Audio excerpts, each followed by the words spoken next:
War has always been a brutal contest of numbers. For most of history, the side with the most men and the most material tended to prevail. Napoleon's infantry columns, the massive industrial armies of World War II, and the armored divisions of the Cold War all followed a similar logic. Build more tanks, recruit more soldiers, and victory will come. Today, however, that equation is shifting. Battles are increasingly decided not by the number of boots on the ground, but by who commands the most money, the best technology, and crucially, the most unmanned aerial vehicles. In this drone age, tiny propeller-driven machines made from plywood and off-the-shelf parts can strike deep behind enemy lines, shut down cities, and saturate air defenses in ways that fighter jets and cruise missiles never could. Consider a plywood drone that cost as little as $20,000 but forces the defender to launch an interceptor missile costing $3 million.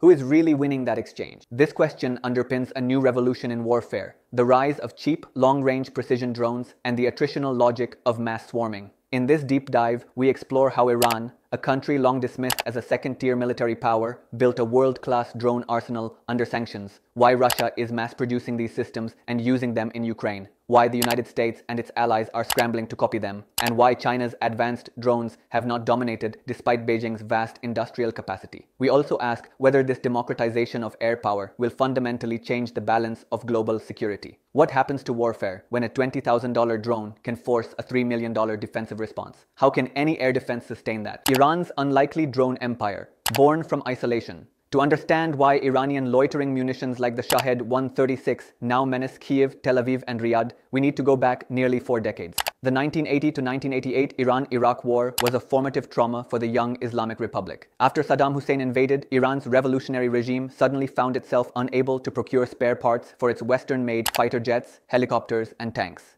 Many pilots and technicians had fled, foreign suppliers withheld components, and the US imposed sanctions.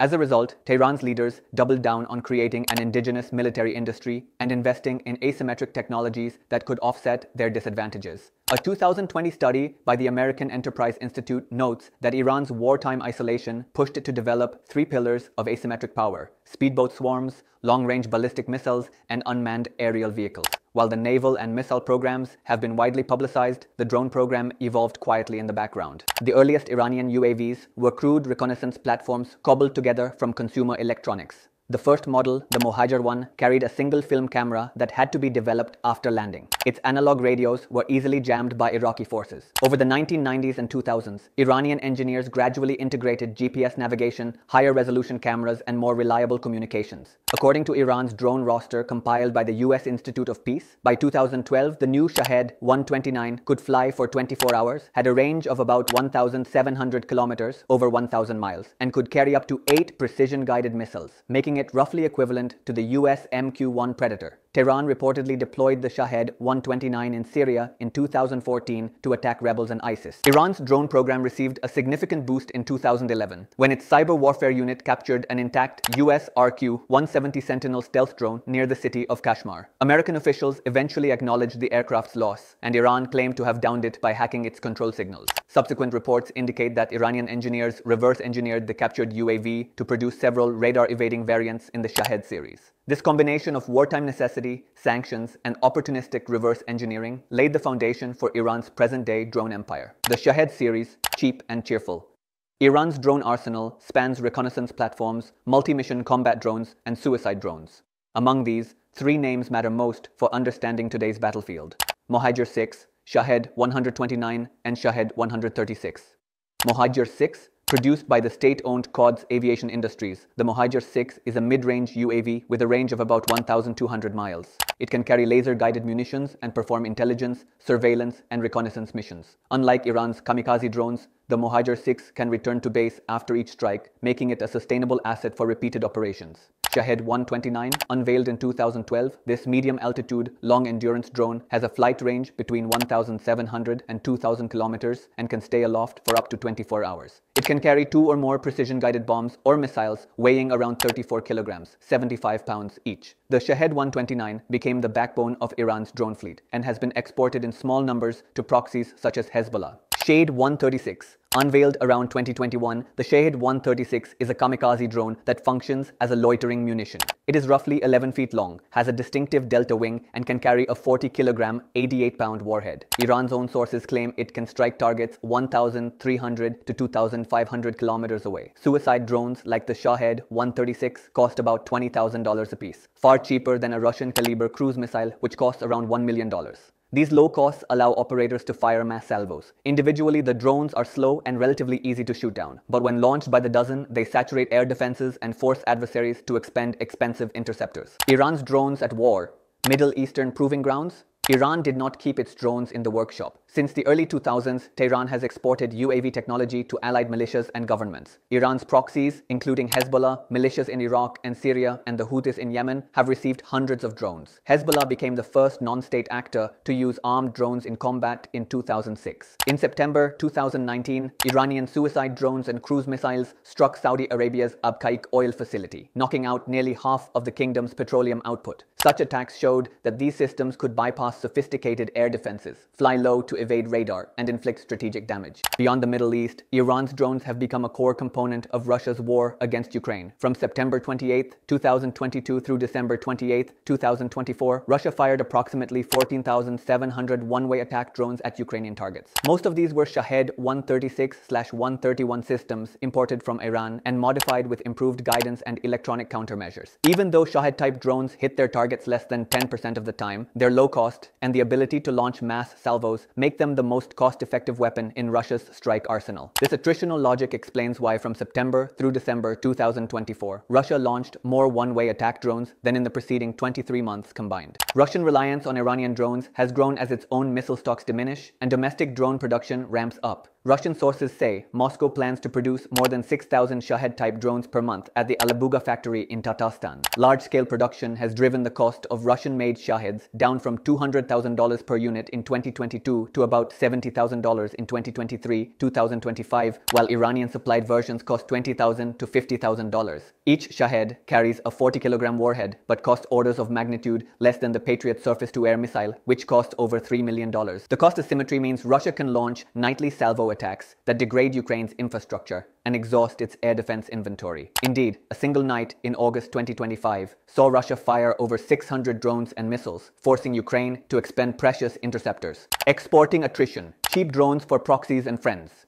Iran's success has made it a major exporter of drones and loitering munitions. Iranian-backed militias now hold stockpiles of more than 2,000 drones, and Iranian technology underpins Houthi attacks on Saudi and Emirati infrastructure. Tehran has also sold or licensed production to state partners. Venezuela paraded Mohajer-6 drones as symbols of its partnership with Iran. Ethiopia uses them in the conflict in Tigray, and Tajikistan announced a joint factory to build Ababil-2 drones. Russia's partnership goes even further. After purchasing thousands of Shahed 136 drones, Moscow has begun domestic production through joint ventures with Iran. Russia aims to produce 6,000 drones by mid-2025 and has already reduced per unit costs through local manufacture. The drones Russia produces locally, often rebranded as Jaren 2, are slightly more expensive than Iranian models, but allow Moscow to sustain nightly attacks without relying on smuggling corridors across the Caspian Sea. Russia's adoption of the Shahed design underscores the universality of attritional swarm logic. Cost matters more than elegance. Iran's drone logic. Why are Iran's cheap drones so disruptive? The answer lies in cost exchange. A Shahed 136 may cost $20,000 to $50,000 and carry a 40-kilogram warhead. To shoot it down, defenders often fire expensive interceptors. A Patriot Passy 3 missile costs over $3 million, and even smaller NASAMS missiles cost over $1 million. When dozens of drones swarm simultaneously, air defenses face a painful choice. Spend millions to stop each $20,000 drone or risk letting some through. Shaheds are deliberately used to saturate radar screens and force command centers to prioritize which targets to defend. Russia has fired over 14,000 of them in 2 years. Even if 90% are intercepted, the remaining few that slip through can destroy power plants or apartment buildings. The psychological and strategic impacts. The buzzing of Shahed drones over Kyiv every night inflicts psychological trauma. While modern fighters travel at hundreds of miles per hour, the Shahed lumbers along at around 115 miles per hour, giving civilians and soldiers alike the macabre experience of listening to a flying engine slowly approach. Ukrainian air defense crews must remain on constant alert, chasing dozens of slow targets whose flight paths meander to confuse radar. Even if the drones seldom penetrate to their intended targets, the daily salvos tax the defenders' bodies, equipment, and morale. This attritional logic, forcing an adversary to defend everything, everywhere, every night, forms the core of Iran's drone strategy. It is warfare by exhaustion rather than by precision. Global scramble to copy the Shahed.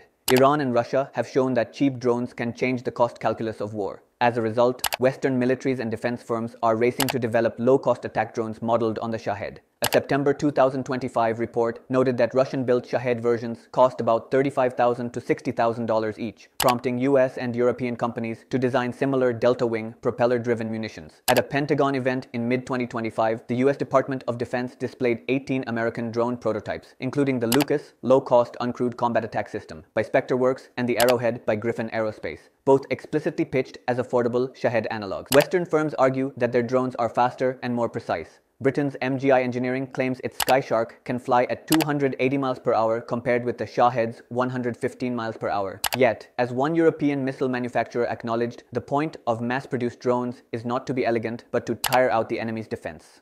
The United States Air Force has even issued requests for Shahed replica drones to improve training and countermeasures. The replicas must have a minimum range of 50 miles and be able to take off and land autonomously. The objective is to give US units realistic targets against which to practice, highlighting how quickly the logic of cheap, expendable drones has permeated Western defense planning. Where is China in this race? No discussion of drones would be complete without mentioning China, which boasts the world's largest UAV industry and is the largest exporter of military drones. However, the Chinese role in today's drone debate is more complex. Beijing's flagship combat drones, such as the Winglong 2 and CH-4 series, are sophisticated and capable of carrying precision missiles, long-range sensors, and endurance comparable to Western MQ-9 Reapers. Yet they are expensive. The CH-4 and Winglong 2 cost between $1 million and $2 million each, while a US MQ-9 Reaper costs about $16 million. By comparison, a Shahed 136 costs tens of thousands of dollars, making it more attractive for mass use and attrition. China has delivered over 200 combat drones to 17 countries between 2013 and 2023, with major buyers including the UAE, Saudi Arabia, Egypt, and Pakistan. These drones have seen combat in Iraq, Nigeria, Egypt's Sinai, and Saudi Arabia's war in Yemen. Yet, Chinese drones are designed for multi-role missions, offering endurance and precision rather than expendability. They are thus not readily comparable to Iranian kamikaze drones. This difference explains why, despite China's technological prowess, Iranian drones have had a bigger impact on recent conflicts. China's UCAVs are essentially alternatives to US Reapers and Predators, sold to countries that cannot buy American equipment. Iran's Shaheds, by contrast, are designed to be expendable swarming munitions that overwhelm defenders through sheer quantity. They democratize the ability to launch long-range strikes. Militias and sanctioned states that cannot afford multi-million-dollar aircraft can still inflict meaningful damage. In that sense, Iranian drones are rewriting the rules of low-end warfare, while Chinese drones remain tools of state militaries. Small states, big punch. The consequences. The proliferation of cheap loitering munitions raises profound questions for global security. Who can now punch above their weight? Small, technologically advanced states such as Singapore could leverage mass-produced drones to deter larger neighbors. Militias with limited budgets can threaten oil facilities, airports, and cities far beyond their borders. The United States has long relied on its advanced manned aircraft and expensive missiles to project power. Will that model hold when adversaries can swarm its bases with $20,000 drones? As Elon Musk remarked on social media, manned fighter jets risk becoming obsolete in the face of agile drone swarms. A claim that may be hyperbole, but highlights the changing economics of air war. Legal and ethical challenges. Cheap drones also blur the line between military and civilian targets. Suicide drones like the Shahed 136 often attack critical infrastructure, power stations, oil facilities, ports that sustain civilian life. These systems are small, slow, and produce low thermal signatures, making them hard to detect. They can fly low enough to evade radar and are quiet enough that by the time they are audible, they may already be close. Should pipelines, power plants, and apartment buildings be treated as legitimate military targets simply because drones can reach them? How should international law address the proliferation of kamikaze drones among non-state actors? These questions will become pressing as the technology spreads. A new arms race.